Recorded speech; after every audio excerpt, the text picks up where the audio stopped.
So we are ready then, Dominic, right? Okay. So welcome to everybody for our 6th lecture. We are 2/3 of the way through. I am very impressed that you come back week after week for more lectures across a barrier of language and of culture and of education. It is very, very impressive for the Dominicans in Poland that you can do this. And the questions that you ask are excellent, and they show me that we are succeeding in communicating even in this complicated and challenging way. So last time we worked on the 7 deadly sins and the basics of Aquinas's ethics. And before I move on, I wanted to ask if you have questions left over from last time. Do we have any questions that you would like to ask about the 7 deadly sins?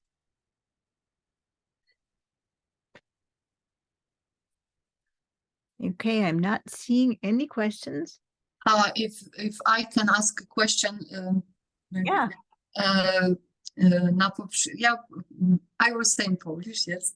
Na poprzednich zajęciach uczyliśmy się właśnie, czym różni się optyka Akwinaty od Arystotelesa, a ja chciałam zapytać jeszcze, w których momentach możemy powiedzieć, że oni mieli jednak wspólne przemyślenia. During the last lecture, you said about the differences between Aristotle and Aquinas, and I'd like to know in which way they had similar or identical views on morality. They are similar in many respects. They share many of the same virtues, that is, the names of the virtues that Aristotle gives and the names of the virtues that Aquinas gives have a lot of overlap. But they are nonetheless very different in their understanding of what a virtue is. And that is because Aquinas thinks of virtue as relational, as something that you have as an excellence in virtue of being connected to God and having the indwelling Holy Spirit. And Aquinas and Aristotle thinks that a virtue is something you get for yourself by practice. So they recognize together that courage is a good human quality, temperance is a good human quality, justice is a good human quality. They have very different ideas about what these things are and how you get them. That's where they are the same and where they are different, roughly. Dziękuję. I jeszcze chciałam dopytać o ten akronim PEFSAGL.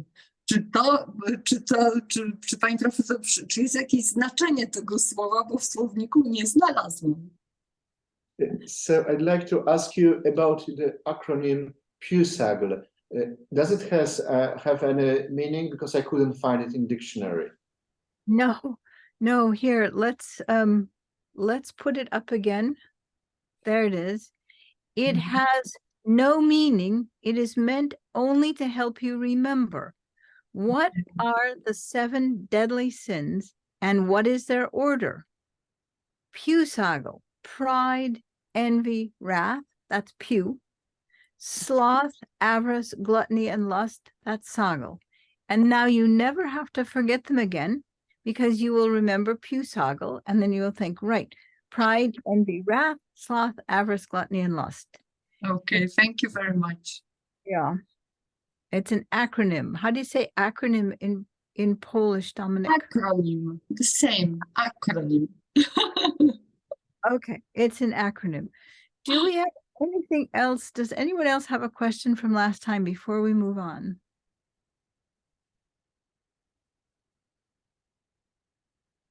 No? Okay. Then here's our list of the 7 deadly sins. Just to remind you, by Aquinas's time, this list is completely standard. It's ordered from the worst to the least. Pride is the worst of the sins. Lust is the least of the sins. And the principle of ordering is a degree to which the sin in question separates you from the love of God. So it works like this. Lust is a matter of loving another human being in a wrong way. But a human being is in the image of God. So that's something. In loving that human being, you love the image of God. In the case of avarice, what you love is just something you can count for yourself. And in pride, all you love is yourself. And that's why pride is the worst and lust is the least. And now, just to remind you, one more slide to remind you, for Aquinas, all the virtues are infused when a person first surrenders to God's love and ceases rejecting it. A real virtue is not an acquired virtue. You can't get a real virtue by practicing it. At the moment when a person surrenders to God's love, then at that moment the Holy Spirit comes to indwell in that person. And the Holy Spirit infuses all the virtues into a person, maybe only in an incipient degree, but still. Dominic, can you see the whole slide, or does the Zoom cut off part of it? It's okay. It's all right. Okay. In addition, the Holy Spirit brings with it what Aquinas and the rest of the Christian tradition call the gifts and fruits of the Holy Spirit. We are going to talk about those, but in the next lecture, not in this one. With this small review, we can now go on to look at the infused virtues, not the deadly sins this time, but the infused virtues. And in particular, I'm going to concentrate on justice. But first, let's get the list. I have given you another acronym, CHOF Widgicott. Charity, hope, faith, that's the CHOF. Wisdom, justice, courage, and temperance, that's the Widgicott. So that it will help you to remember the sins and to have Fusagel and the virtues to have CHOF Widgicott. So there is the list of the infused virtues. Charity, hope, faith, wisdom, justice, courage, and temperance. And I remind you that Aquinas adopts and as his own Augustine's definition of a virtue. A virtue is a good quality of the mind by which one lives righteously, of which no one can make bad use, and which God works in us without us.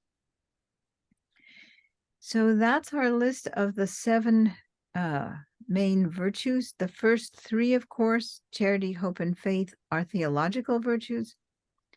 The last 4 have the same names as the Aristotelian virtues, but they are different in their species, because the Aristotelian virtues are not virtues that God infuses in us without us.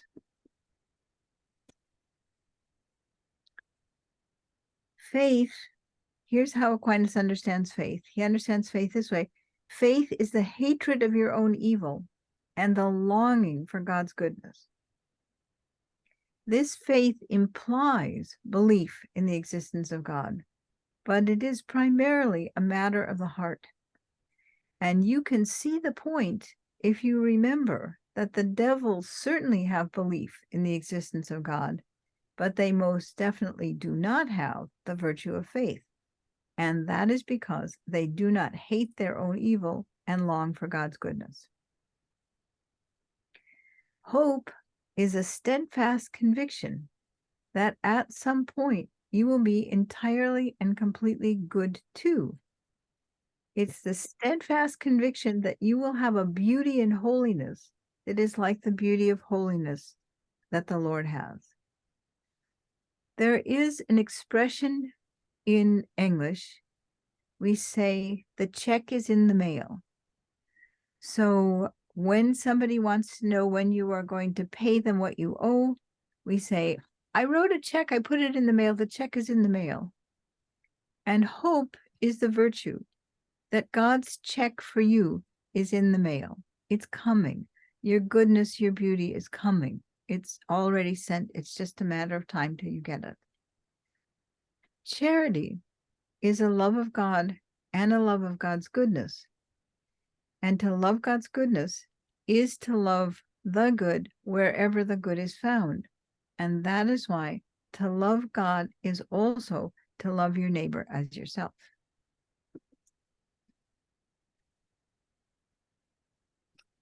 That brings us to wisdom, courage, and temperance. Wisdom is understanding what is really good, what is worth pursuing in your life, and what is not worth pursuing in your life. Courage is having the heart to go after the true good, even in difficult and challenging circumstances. And temperance is disciplining yourself to make yourself able to act on wisdom and courage. It takes discipline to develop the gifts that God has given you.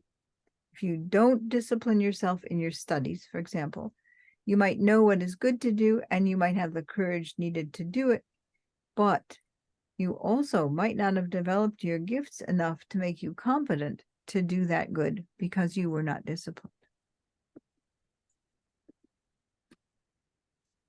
And now we come to justice, where I want to spend most of this lecture. I want to look carefully at what Aquinas says about justice, which is one of the infused virtues. What Aquinas has to say on this score helps us to see how he understands our ethical relationship to other people and other communities. And we can begin our work on justice today by seeing the way in which Aquinas describes justice. This is what he says. He says, it is characteristic of justice to direct a human being in his relations with others, for justice implies equality of a certain sort. Usury is the practice of charging interest on the money you lend to someone. When Aquinas talks about usury, he's thinking about individual people who need the help of a loan to get them through a difficulty in life. He is not thinking about banks lending money to people to start a business or to buy a house. Aquinas thinks it is always wrong to charge another human being who's poor and in need interest on the money you lend him. And the practice of charging interest in that way to the poor in need, that practice is called usury. One of Aquinas's reasons for opposing usury shows his attitude toward justice. Aquinas says, it is manifest that that usury leads to inequality, and inequality is contrary to justice. The poor man will get poorer, and the rich man will get richer if the rich man charges the poor man interest on the money that the rich man lends the poor man in need. So here too, you can see that Aquinas is understanding justice as equality among people. For Aquinas, we have to understand the equality that is central to justice in two different ways. And here he's following Aristotle also. Justice can be a matter of commutative justice, or it can be a matter of distributive justice. Commutative justice governs relations between one individual person and another individual person within a state as a whole. Distributive justice governs relations between one individual and the state as a whole. So commutative justice is a matter of treating each person as an equal, insofar as that person is a human being equally worthy of respect as a child of God's. Distributive justice has to do with the goods of the whole society, and it's a matter of distributing the goods of a society in a fair manner. So what is just is what is equal, what is unjust is what is unequal, but what is equal is determined in different ways in the two different kinds of justice. For commutative justice, Aquinas says, the just is nothing other than having the same amount after a transaction as before. So if at the beginning of a transaction, our person Joseph has 50 zlotys worth of firewood, and our person Thomas has 75 zlotys worth of apples, then if Joseph gives Thomas half his firewood, but gets nothing in return, Joseph and Thomas won't have the same amount after the transaction as they did before. To restore justice in this situation, Thomas needs to give 25 zlotys worth of apples to Joseph so that both of them again have property valued at the same amount as they had before their transaction. That's the idea. For distributive justice, the main consideration is proportionality. Aquinas says any society has certain common goods to distribute, money and honor, for example, and it has certain burdens to impose, expenses and labor, and all these things need to be distributed fairly. Those from whom a lot is demanded need to be rewarded more. But if a ruler of a society takes a huge amount of the society's goods for himself and gives little to the society in return, he is an unjust ruler. Although the terms in which the discussion is couched suggest that the transactions of distributive and commutative justice are largely economic, the same general analysis holds, Aquinas thinks, even when what is being exchanged is not so readily measurable. So, for example, Aquinas thinks that if one man hits another man in such a way as to cause an injury, there is a commutative injustice. Something has been taken from or inflicted on the one injured without compensation, and the one hitting has gained at least in power over his victim.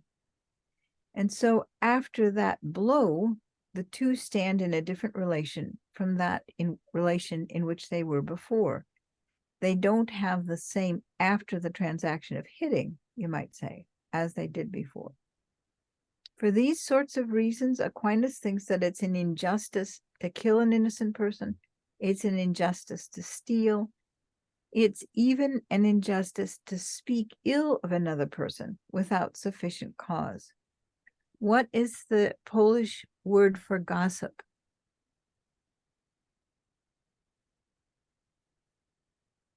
Plotka. Okay, thank you. Gossip is a commutative injustice. With this much background, I want now to turn to the alms deeds. They are sometimes called works of mercy, but that's not a good name for them. What's the Polish name for the corporal alms deeds or corporal works of mercy? Jałmużna. Thank you. Okay. So I want now to turn to the corporal and the spiritual alms deeds. They are part of justice. They are morally obligatory. The Christian tradition recognized 7 corporal alms deeds and 7 spiritual alms deeds. Here are the 7 corporal alms deeds. I do not have an acronym for these. You can make one up. So here they are. Feed the hungry, give drink to the thirsty, clothe the naked, shelter the homeless, visit the sick, ransom the captives, bury the dead. We don't ransom captives much anymore, but we can visit people in prison. We can help people who are imprisoned by their own drug or alcohol addictions. We can visit old people in nursing homes. This list shows us what we have to do in justice, to help those people who are the worst off in our world. And all these alms deeds are matters of justice. That is, if you don't do these alms deeds, you are not morally acceptable. You are guilty of injustice, and injustice is a mortal sin. But we might want to know how much of our resources, our time, our money, do we need to spend on these alms deeds? If almsgiving is morally obligatory and the failure to give alms is a mortal sin, how much do we have to give? Aquinas approves these lines from Basil the Great, the patristic father. Basil says, it's the hungry man's bread that you withhold. It's the naked man's cloak that you have stored away, the shoe of the barefoot that you have left to rot, the money of the needy that you have buried underground. This is a stern line in some ways, because it requires us to give a lot of what we might think of as our own property to other people. In fact, Aquinas thinks that everything you do not need for your condition in life is owed in justice to the poor. That line about your condition in life mitigates some of the sternness of this view.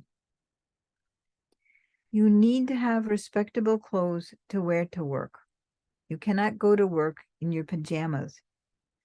But you definitely should not be spending the same amount of money on your work clothes as the President of the United States spends on his work clothes. That's the point of saying that you should keep no more of your money for yourself than you need for your condition in life. Of course, you have to be careful with the clause about your condition in life, or else it will turn out that for your condition in life, you need to spend all your money on yourself. And the same point about what you owe to others applies to everything that is yours. It doesn't just apply to money, it applies also to time. So if you spend most of your time drinking beer in the bar, then you are spending more of your time on yourself than you need for your condition in life. Other people could be benefited by your time. So Aquinas' ethics make serious demands on a person. The love of God that is at the heart of Aquinas' ethics carries with it a love of all of God's children too. So where there is a person whose life could be helped by you, and you can give that help compatible with your other duties and your condition in life, then you have a serious moral obligation to help that person or any person if you can.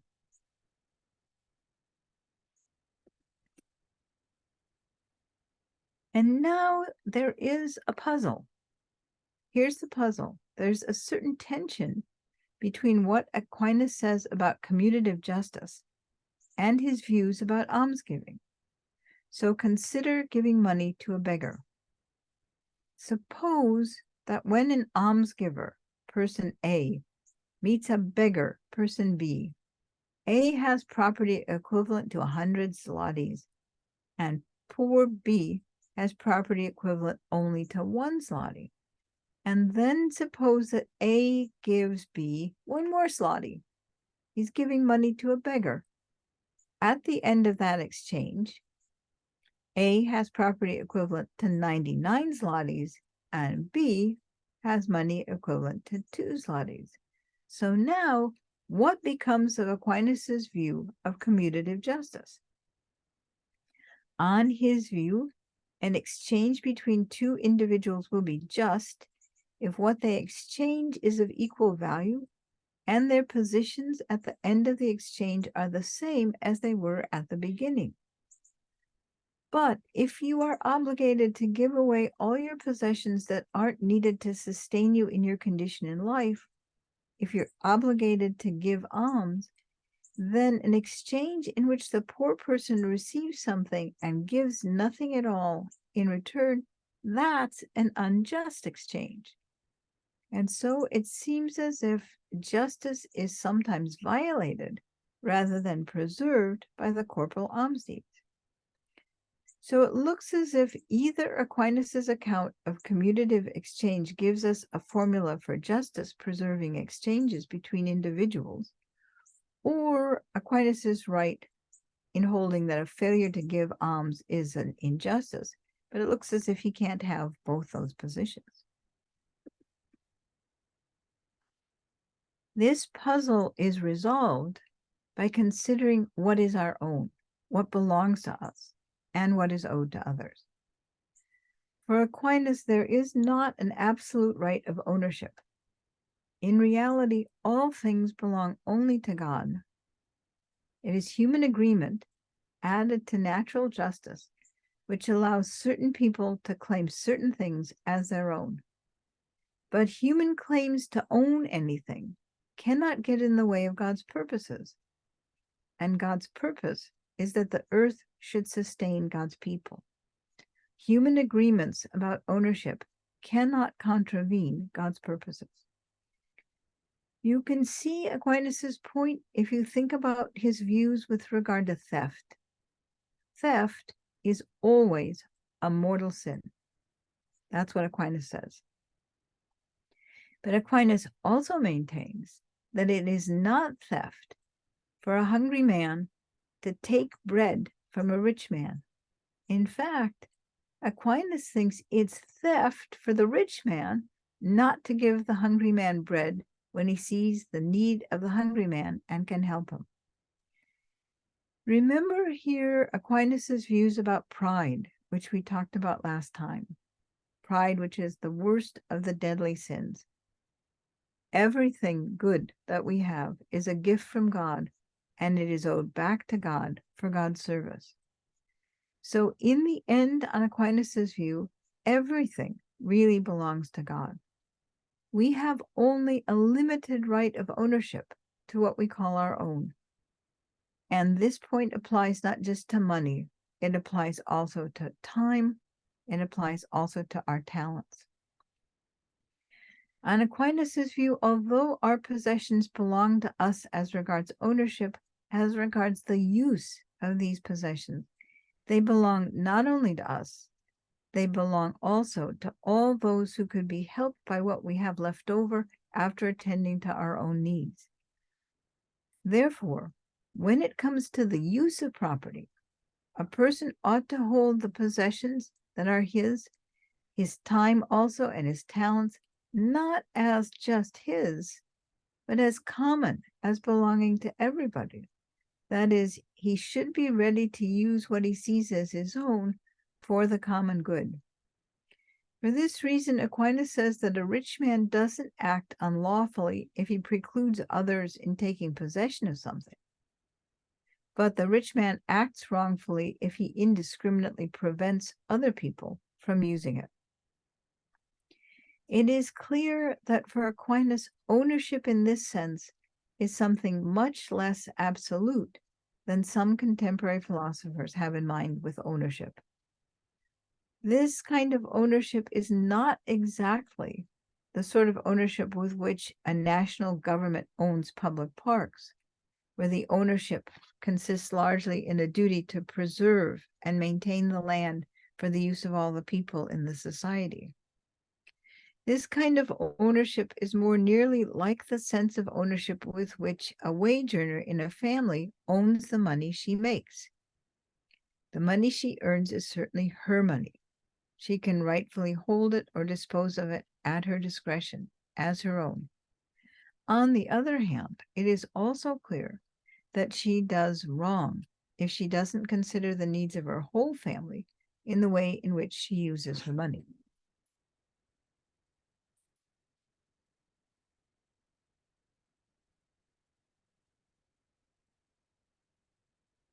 And so here's the solution to the puzzle about almsgiving and commutative justice.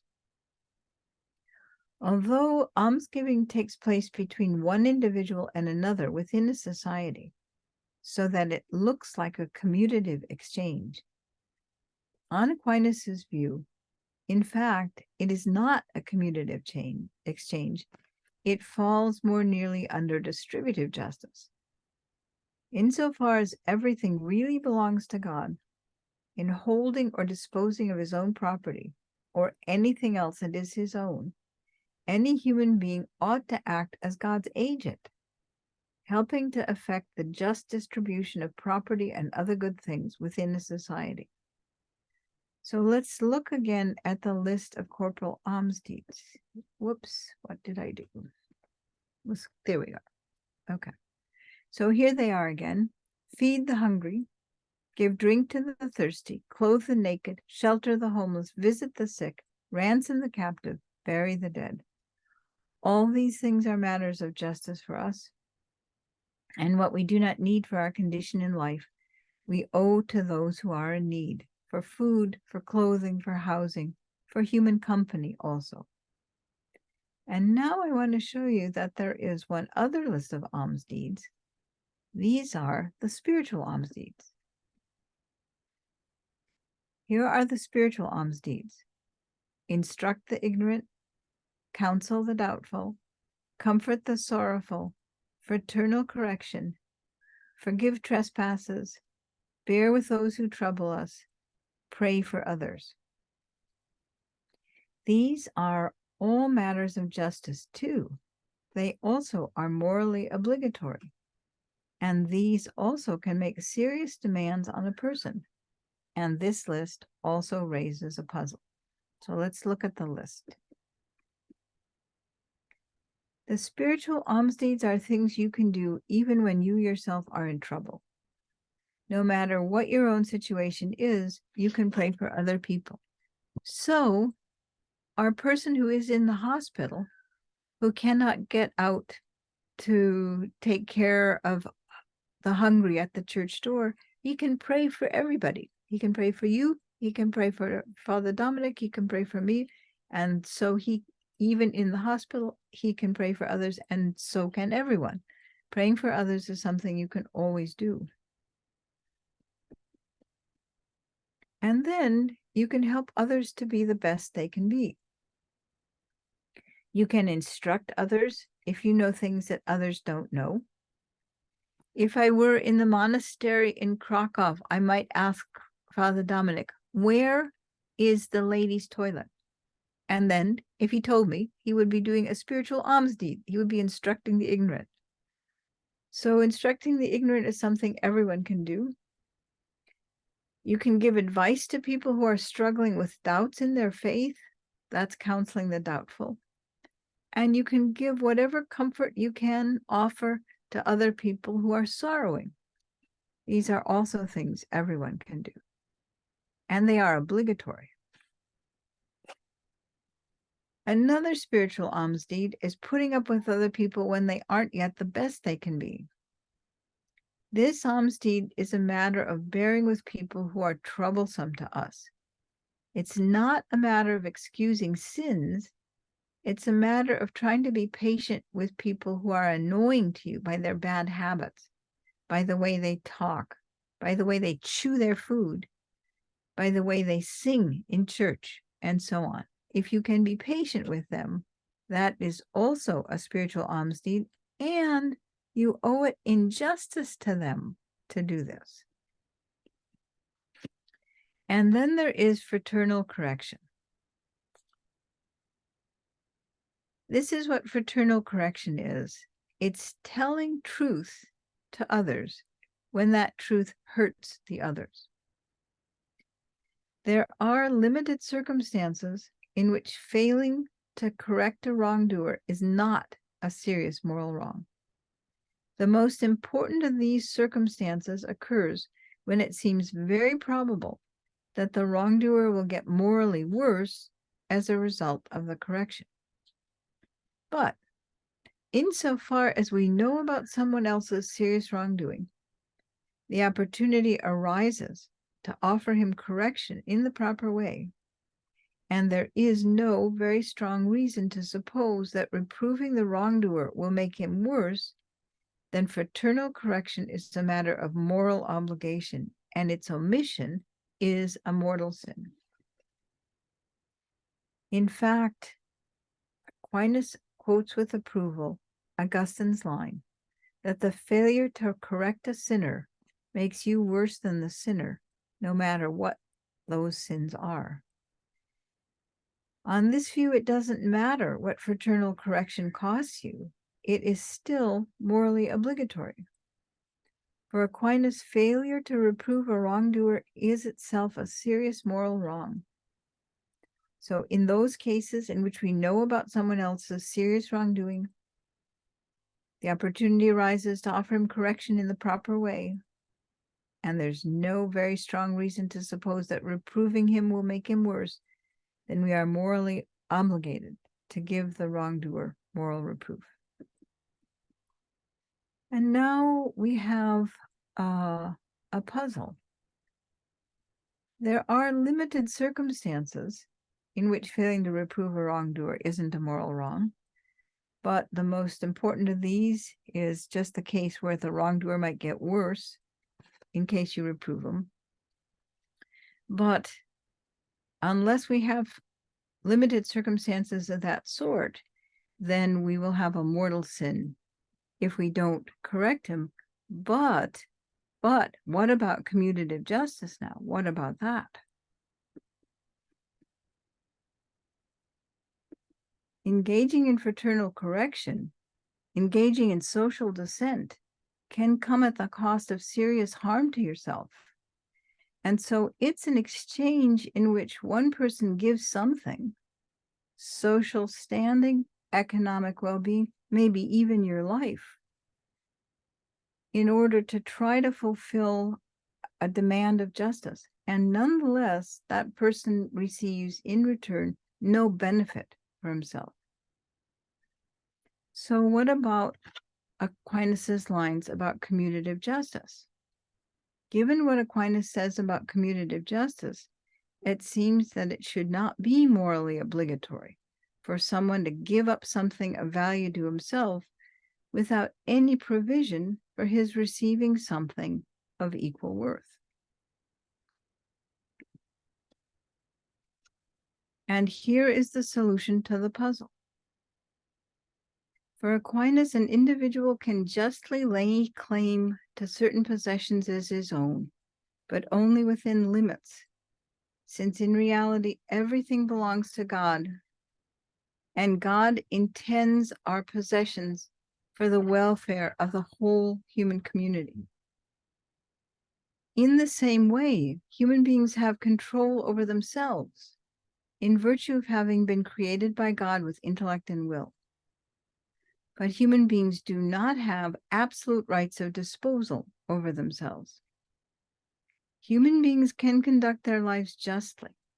They can dispose of themselves as they think best, only to the extent to which they don't thereby violate God's purposes.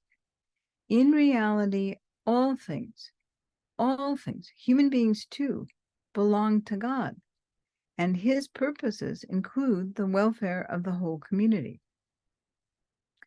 And so fraternal correction is a moral obligation, even in difficult circumstances. And here we might want to think of why this stern line is not sorrowful. Why is it not worrying that you have to give whatever you have to give in fraternal correction, even at the cost that it might bring you within a human society? And the answer is that in service to God, whatever you lose in that sort of exchange is more than made up by the honor that you get from connection to the Lord in his service. So with that, we have gone through the corporal alms deeds and the spiritual alms deeds and the 7 cardinal virtues, and we are done with the lecture for now, and we have some time for questions.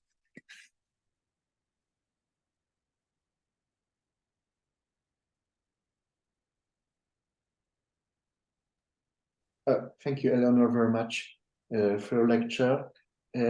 Just to make it a bit easier for me, I'm not sure whether for you, I'd like to ask Agnieszka to moderate a question session. That way, I'll be translating simultaneously from English to Polish, and if necessary, Agnieszka would translate into English whatever question you might want to ask. Teraz bardzo serdecznie dziękuję. I też, żeby łatwiej było nam prowadzić tę sesję pytań, to ja wciąż wyłączę się i pozostanę tłumaczem, natomiast poproszę Agnieszkę o moderowanie pytań i w razie czego też przetłumaczenie na angielski pytań, a ja będę cały czas tłumaczył na polski. Dobrze, mam nadzieję, że uda mi się to zrobić łącząc się z telefonu, więc zachęcam do zgłaszania się i też do pisania na czacie oczywiście. Można po angielsku, można po polsku, jak zawsze.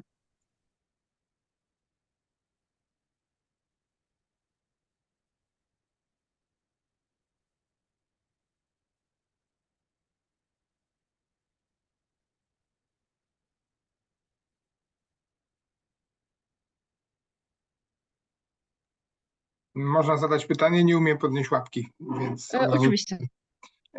Czy dobrze rozumiem, że to właśnie ze sprawiedliwości wymiennej święty Tomasz wyprowadza karę śmierci jako zadośćuczynienie za wyrządzone zło?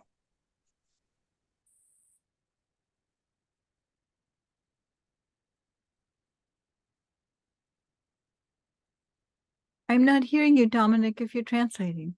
Oh, sorry. Probably Dominic is translating into Polish. I have forgotten that I have translated into English. So the question was, am I right to understand that it is the commutative justice, I'm not sure if I get this right. Is this the reason why Thomas says that the death penalty is a penalty for somebody's wrongdoing? Is it a consequence of this kind of justice? No, that's a very good question, but the answer is no. Aquinas thinks that the death penalty is justified if keeping the wrongdoer alive allows the wrongdoer to do more harm to the whole society than he would be able to do otherwise. It's a question of whether his continued life is like a serious virus that infects the whole community and compromises the well-being of the whole community. If you can put your wrongdoer in jail and keep him from infecting the whole community with his wrongness, then there's no justification for the death penalty.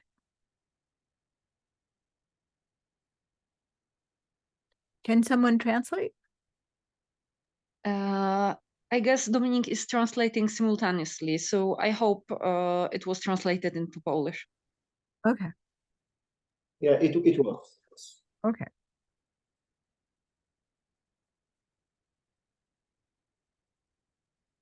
Czy mamy jeszcze jakieś pytania? Można mówić bez zgłaszania się, jeżeli komuś nie udaje się kliknąć, a nikt inny akurat nie mówi. I would like to ask about this definition at the very beginning of the virtue.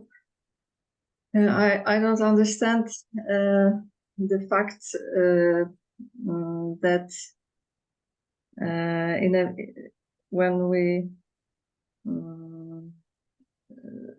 practice virtue, God acts in us without our participation. Yeah, something like that. What is strange for me is that for me practicing virtues is something that is on our side. Yeah, it's obligation, as you said. So these are our acts. So how it is possible without our participation? That's an excellent question. And it needs a big answer. So who's translating into Polish? Is it Dominic? Yeah? Okay. Well, then I will give the answer bit by bit so as not to overburden Dominic. So the first thing to remember is that in virtue of our fallen nature, we cannot do the good by ourselves. It doesn't follow that we can't do the good, but we need help. And the help consists in God's grace. And God will give that grace to everyone who does not reject it. So that's the first thing. You can tell me when you finish, Dominic, and then I'll do the next part. I'll keep going? Okay. Well then, if you don't reject God's grace, you have something you can do. You can cease rejecting God's grace. That's a struggle. And you will understand this struggle if you've ever tried to diet, to lose weight. All you have to do to lose weight is not eat. Just stop it. And that is, of course, very difficult. In the same way, for virtue, you have to cease rejecting God's grace. And that is difficult because we love our sins. So there is something you can do, but it isn't a matter of virtuous action. It's a matter of ceasing to resist God's goodness, God's love, God's grace. And when you stop resisting, God will give you what you need to do the good. Any other view is a matter of the Pelagian heresy, which Augustine rejected, and everyone from Augustine to Aquinas also rejected. And that's the answer. Okay, we have two questions on the chat, so I will read the first one and then after the answer the second. I will translate them. I hope it will be good translation. I would like to know who's asking the question. If the person whose question is being translated would put the video on and wave, then I will get to know who I'm talking to, which is good. Okay, so prosimy osobę, która zadała pytanie, jeżeli oczywiście chce, to żeby pokazała się na kamerce i pomachała, bo pani profesor chciałaby wiedzieć, na czyje pytanie odpowiada. Okay, so we have the first question, and it is about fraternal correction. So the question is, if you correct a person who you love, for example, your sister, and she doesn't want to talk with you on this topic, and it lasts for a long time, for example, many years, and now I am silent. I am not correcting her anymore, and her life is not changing because she didn't she didn't change anything. So what deeds of mercy or alms deeds I can practice towards my sister in such a situation? I will also like to mention that I am trying to show love to her and that we're living in peace with each other. Well, if you can tell in advance that someone will become worse because of your fraternal correction, you shouldn't do it. And if a sister is silent towards a member of her family, rejects a member of her family in consequence of fraternal correction, then she has gotten worse. So if you can tell in advance that your fraternal correction will make someone worse, you should not do it. You should wait for a chance when your fraternal correction might make them better, not worse. If someone... If I just interrupt, I'm not entirely sure if I translate this correctly, because if I understand the question right, this sentence about silence, it was like I stopped correcting because I wasn't seeing any change in her. So it's not like cutting the relationship or something like this, or not talking to each other at all. Right, but the point still remains the same.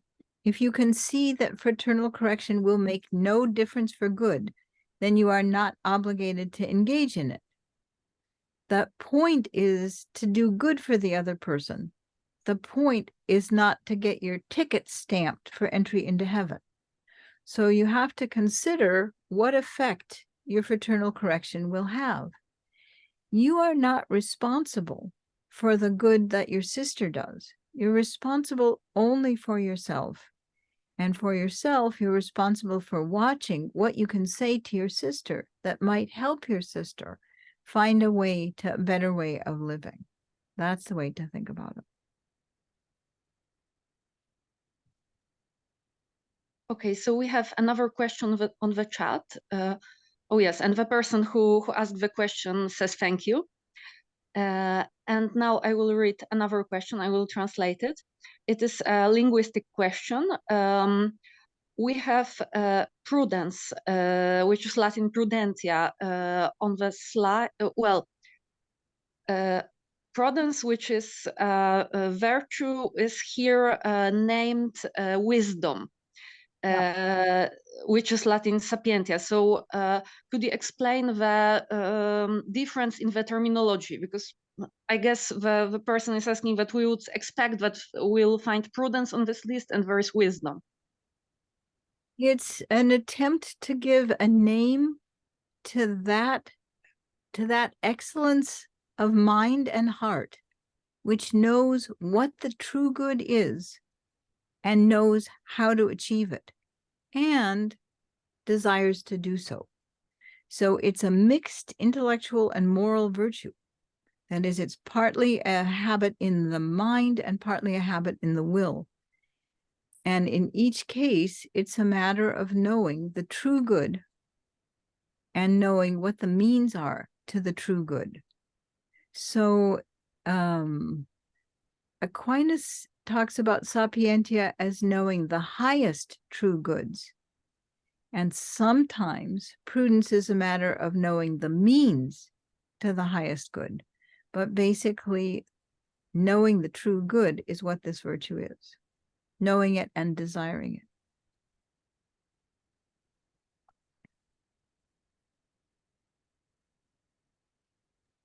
Okay, the person who asked this question has also mentioned that he's asking because his field is philology, and now he says thank you. Czy mamy jeszcze jakieś pytania? Agnieszku, na pewno ty masz jakieś pytanie. Nie tym razem.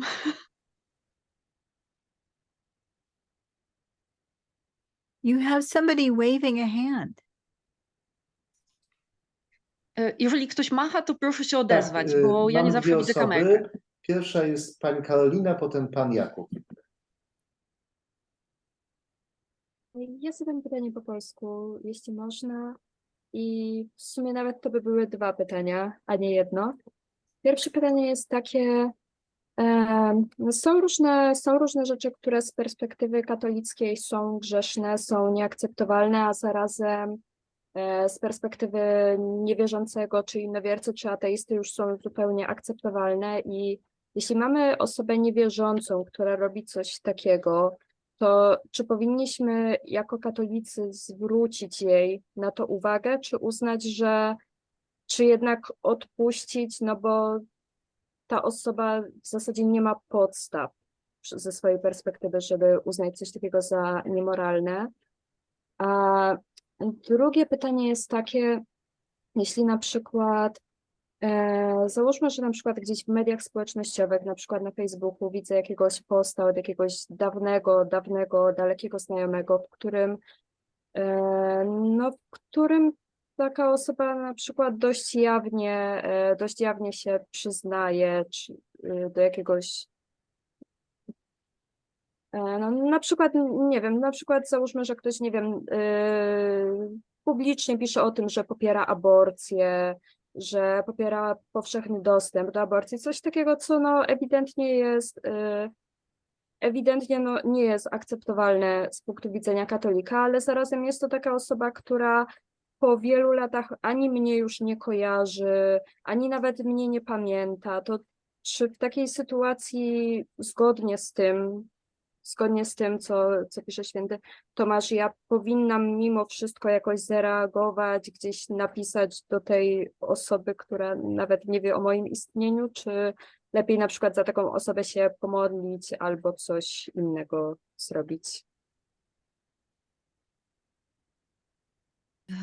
Okay, so now I will try to translate into English.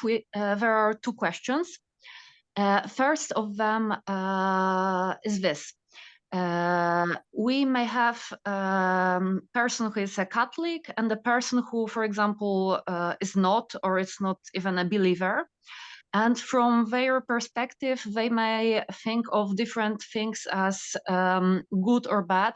So, for example, Catholic says that something is bad, but for this person who is not a Catholic, it's not at all obvious, and she considers this not bad at all. how could I do a fraternal correction in such a case when this person is not a believer and she doesn't really have well, it's hard to convince her that something is immoral because she doesn't believe that it is such. And how could I practice fraternal correction in such a case? And the second question, consider an example. Yeah, or do you want to answer the first one and then I translate the second? So the thing to understand is that fraternal correction is an obligation when there is a chance you can help the other person be better. If you say to someone who's not Catholic, you have sinned in not going to Mass on Sunday, you can tell in advance you will not make that person better. It's as clear can be. That won't work. But what you can do is something different. So there is a place in the book of the prophet Ezekiel where God says to Ezekiel, if you do not reprove every wrongdoer, I will hold you responsible for their sins.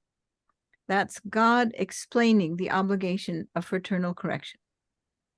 Somebody saw Francis of Assisi and asked him about that passage and said to him, Francis, if I don't rush around and tell everybody what they're doing wrong, is God going to punish me for their sins?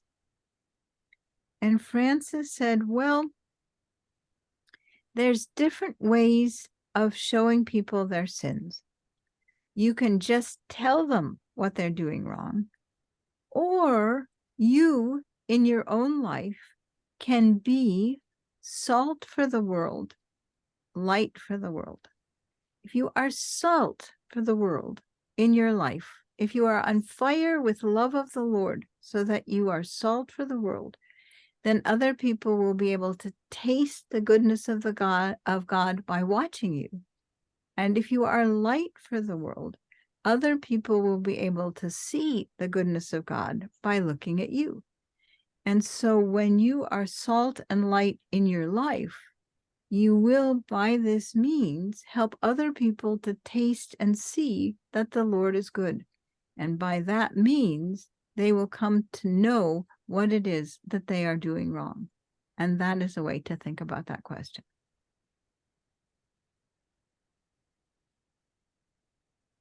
Thank you. And now I will move to the second one. It's also connected to fraternal correction. The question is, imagine a situation when I see, for example, in social media, a post, for example, on Facebook, and it's from a person, for example, I have known a few years ago, but perhaps this person doesn't remember me, wouldn't even know who I am if I wrote to that person, or will hardly remember. And this person is, for example, doing something, advocating for something which is seriously morally wrong. For example, she supports unlimited abortion or something like this. And now, should I, considering this Thomas' view on fraternal correction, should I react in such a case, or is it somehow limited in such a case when this person is very distant? It is always limited by whether or not what you do will help the other person do better. And you know perfectly well, we all know perfectly well, that if you say on Facebook or social media of some other kind that the person who has already put up a post is doing something morally wrong, what will happen is not that that person will improve. What will happen is that that person will get worse, because then that person will engage in angry discussion of you. And in that case, you have not helped this person by what you've done. You've made that person worse. All cases of fraternal correction are governed by love. To love the other person is to help that person be what you yourself want to be. And if you're helping them to be hateful, you are not loving them. That's the way to think about it.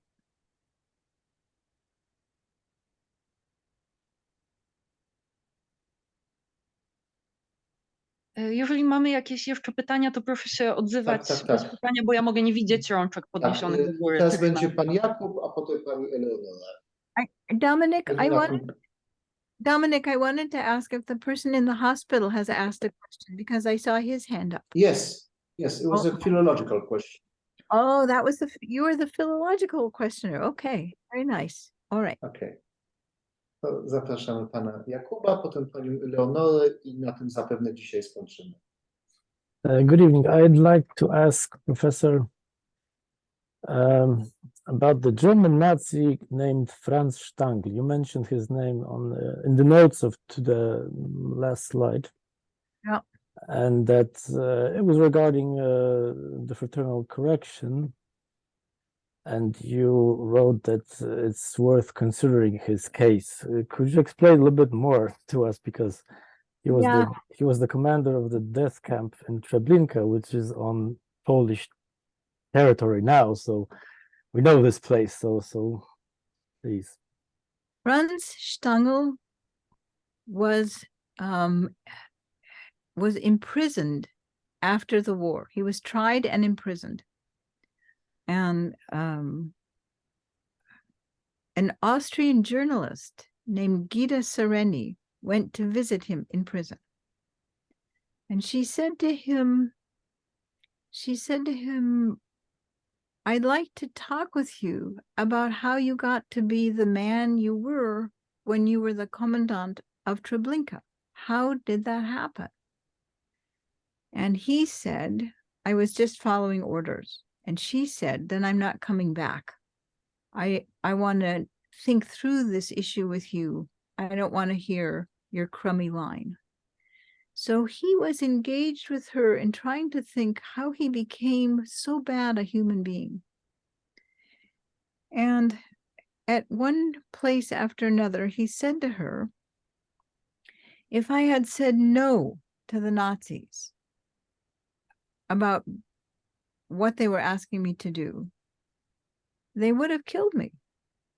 Now, that might not be true, but let's suppose that it was. Then at a certain point, as he thought about his life, he said to her,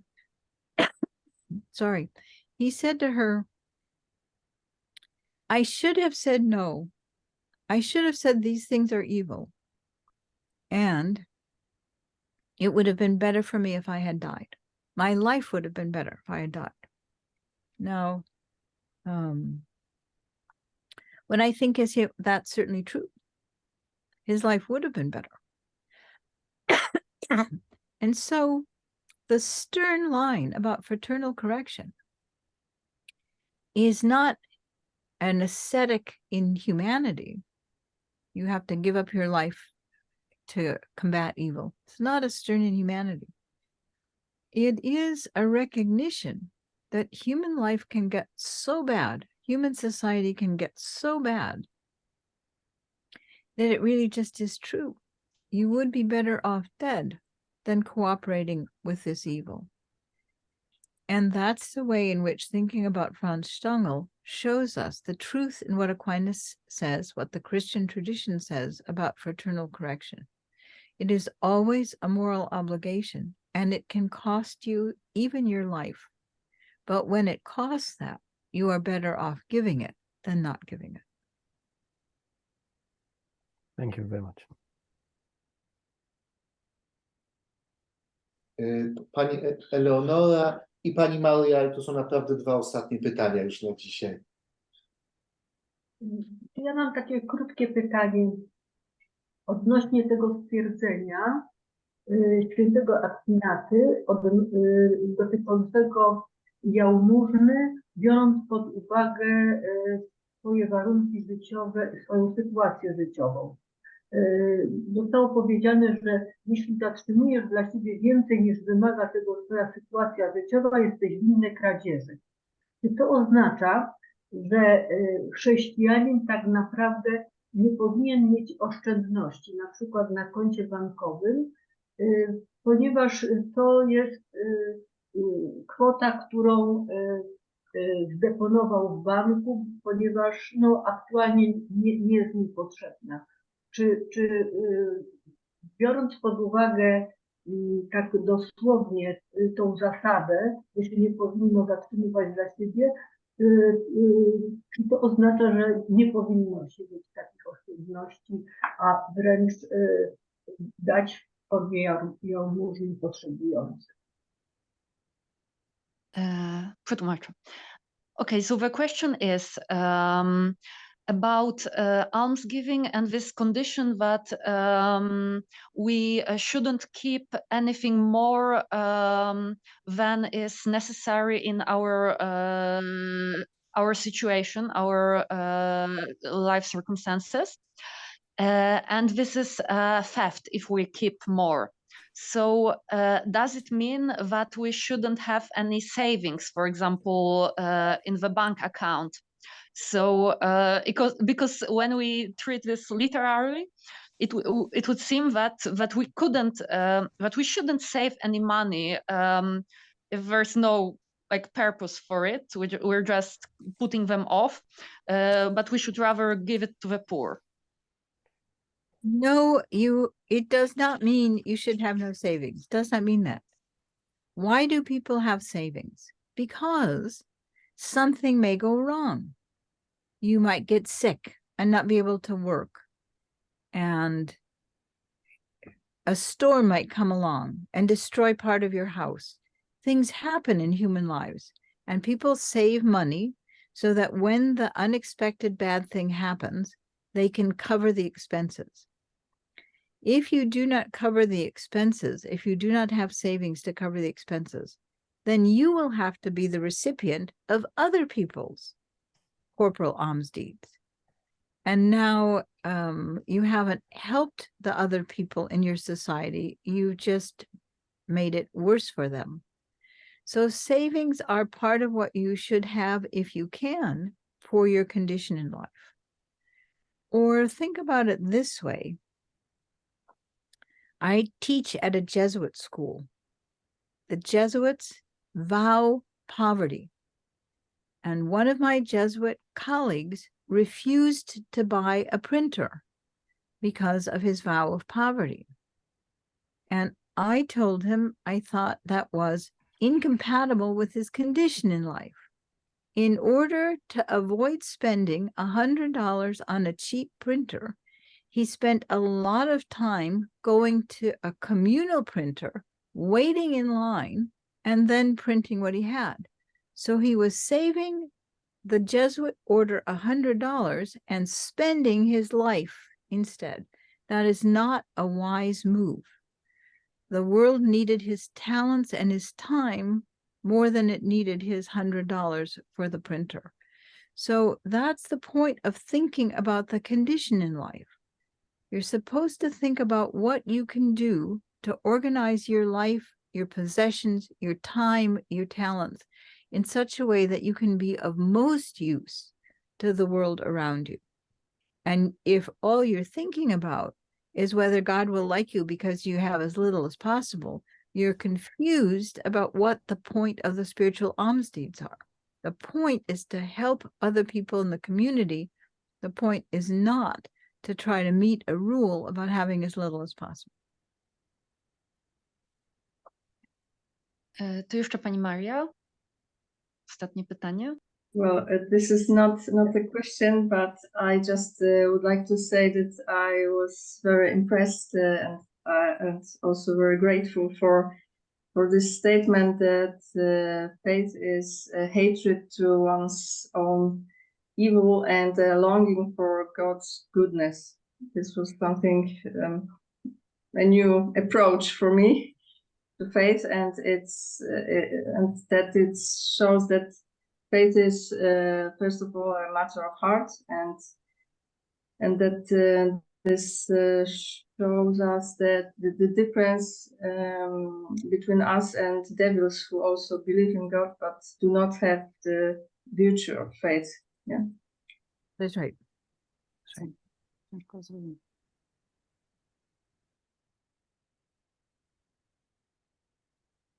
Okay, thank you, Eleanor, for this incredible lecture once more. Serdecznie dziękuję, Eleanor, serdecznie dziękuję wszystkim za udział w dzisiejszym wykładzie. No i co? I w takim razie już niedługo, za tydzień spotykamy się na kolejnym. Życzę wszystkim dobrego wieczora, dobrego, spokojnego tygodnia. Thank you once more for the lecture and I bid you farewell till the next week with incredible virtues. No, not virtues, the gifts of the Holy Spirit. Thank you for the excellent questions. It is very, very cheerful to see how well you can appropriate what I am giving in the lectures.